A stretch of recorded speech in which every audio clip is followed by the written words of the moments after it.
Guys, welcome back to my channel. So guys, আজিৰ এই ভিডিওটোত মই আপোনালোকক দেখুৱাম যে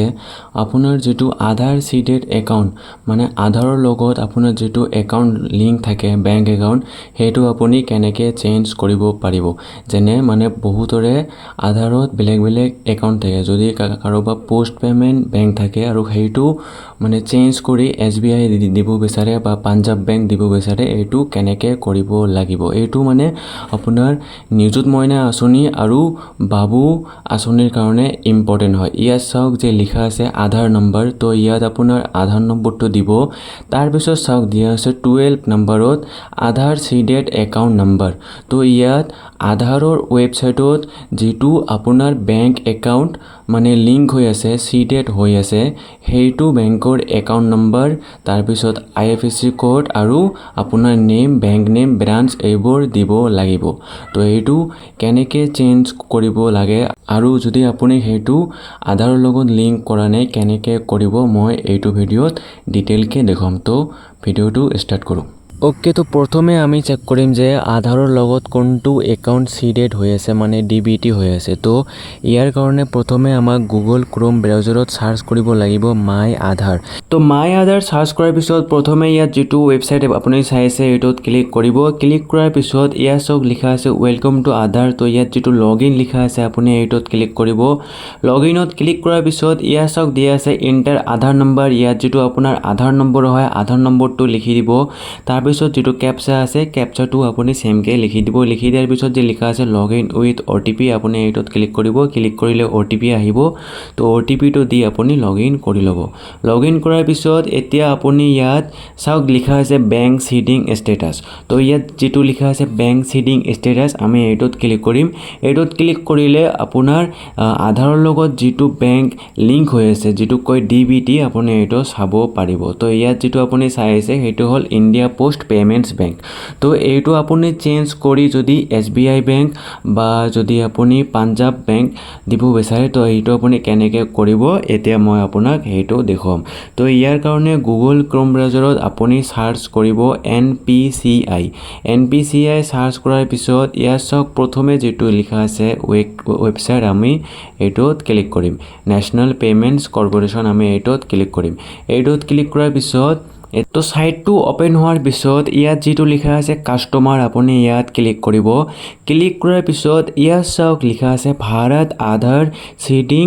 এনেবলাৰ তো ইয়াত যেটো লিখা আছে ভাৰত আধাৰ আমি এটোত ক্লিক কৰিম এটোত ক্লিক কৰিলে অলপ টাইম লাগিব তো অলপ পিছত এনেকুৱা এটা পেজ ওপেন হ'ব ওপেন হোৱাৰ পিছত ইয়াত চাওক লিখা আছে আধাৰ সিডিং ডিসিডিং তো ইয়াত যেটো লিখা আছে আধাৰ সিডিং আমি এটোত ক্লিক কৰিম ক্লিক কৰাৰ পিছত প্ৰথমে আপোনাৰ আধাৰ নম্বৰ যেটো হয় আধাৰ নম্বৰটো আপুনি ইয়াত লিখিব ইয়াত আপুনি টাইপ কৰিব টাইপ কৰাৰ পিছত নেক্সট চাওক ইয়াত লিখা আছে ৰিকুৱেষ্ট ফৰ আধাৰ তো ৰিকুৱেষ্ট ফৰ আধাৰত ইয়াত যেটো সিডিং লিখা আছে আপুনি এটোত ক্লিক কৰি লব ক্লিক কৰাৰ পিছত নেক্সট চাওক ইয়াত দিয়া আছে সিলেক্ট বেংক তো এতিয়া প্ৰেজেন্টত আপোনাৰ বেংকৰ লগত যেটো সিডিং হৈ আছে হেতু আপুনি ইয়াত নি দিব ইয়াত আপুনি যেটো মানে নতুনকে ট্ৰান্সফাৰ কৰি যেটো বেংক একাউণ্ট আপুনি লিংক কৰি লব হেতু আপুনি ইয়াত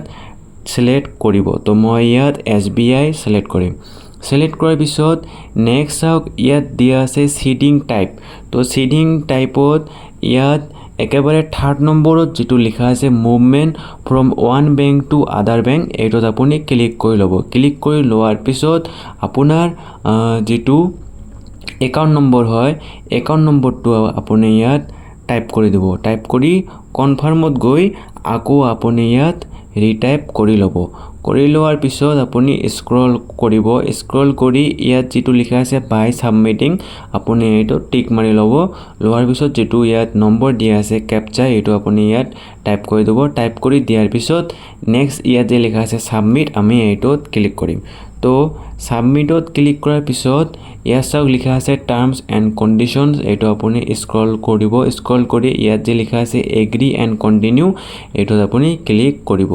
এগ্ৰি এন্ড কন্টিনিউ এটো ক্লিক কৰাৰ পিছত এতিয়া আপোনাৰ বেংকৰ লগত যেটো মোবাইল নম্বৰ ৰেজিষ্টাৰ আছে তাত এটা OTP যাব তো OTP টো আপুনি ইয়াত চাই দিব OTP টো দিয়াৰ পিছত ইয়াত যে লিখা আছে কনফাৰ্ম এইটোত আপুনি ক্লিক কৰিব কনফাৰ্মত ক্লিক কৰিলে ইয়াত চাওক ৰাউন্ড কে এইটো ঘুৰিব তাৰ পিছত চাওক ইয়াত এটা মেছেজ আহিছে your Aadhaar is currently map to India post payment bank আপুনি কনফাৰ্মত ক্লিক কৰিব কনফাৰ্মত ক্লিক কৰাৰ পিছত এনেকুৱা আধাৰ সিডিং ইজ পেন্ডিং বুলি দেখুৱাব এইটো পেজত অলপ টাইম লাগিব 1 মিনিট মান তো 1 মিনিট মান পিছত আপোনাৰ এনেকুৱা হ'ব হৈ যাব সাকসেস যদি ওয়েবসাইটটোৰ কিবা প্ৰবলেম মানে সাৰ্ভাৰত যদি কোনো প্ৰবলেম নাথাকে তেন্তে জলদি হৈ যায় আৰু যদি মানে সাৰ্ভাৰ ইস্যু থাকে তেন্তে অলপ টাইম লাগে বা এইটো ফেইলডো হ'ব পাৰে তো এনেকৈ হোৱাৰ পিছত এতিয়া আমাৰ যেটো ইণ্ডিয়া পোষ্ট পেমেন্ট বেংক আছিল এইটো চেঞ্জ কৰি আমাৰ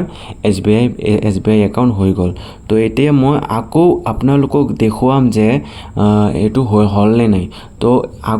আগৰ দৰে আপুনি মাই আধাৰ যেটো ওয়েবসাইট তাতে আধাৰ নম্বৰ আৰু OTP দি লগইন কৰিব লগইন কৰাৰ পিছত নেক্সট আপুনি ইয়াত যেটো লিখা আছে বেংক সিডিং ষ্টেটাস আপুনি এইটোত ক্লিক কৰিব ক্লিক কৰাৰ পিছত ইয়া চাওক আগত যেটো ইয়াত লিখা আছিল ইণ্ডিয়া পোষ্ট পেমেন্ট বেংক এইটো এতিয়া চেঞ্জ হৈ ষ্টেট বেংক অফ ইণ্ডিয়া হৈছে তো যদি আপুনি চেঞ্জ কৰাৰ পিছতে আপোনাৰ যেটো নিযুত মইনাৰ ফৰ্ম বা বাবু আঁচনিৰ ফৰ্ম তাতে আপুনি আধাৰ সিডেড যেটো একাউন্ট নম্বৰ হেতু দিব লাগিব তাৰ পিছত বেংক নেম তাৰ পিছত ব্ৰাঞ্চ এইটো দি দিব তো গাইস এনেদৰে আপুনি এনেকে সিম্পল কে কৰিব পাৰিব তো guys thank you for watching this video যদি ভিডিওটো ভাল লাগিছে চেনেলটো প্লিজ সাবস্ক্ৰাইব কৰিব আৰু ভিডিওটো লাইক কৰিব thanks for watching this video please do subscribe to InfoCareAssam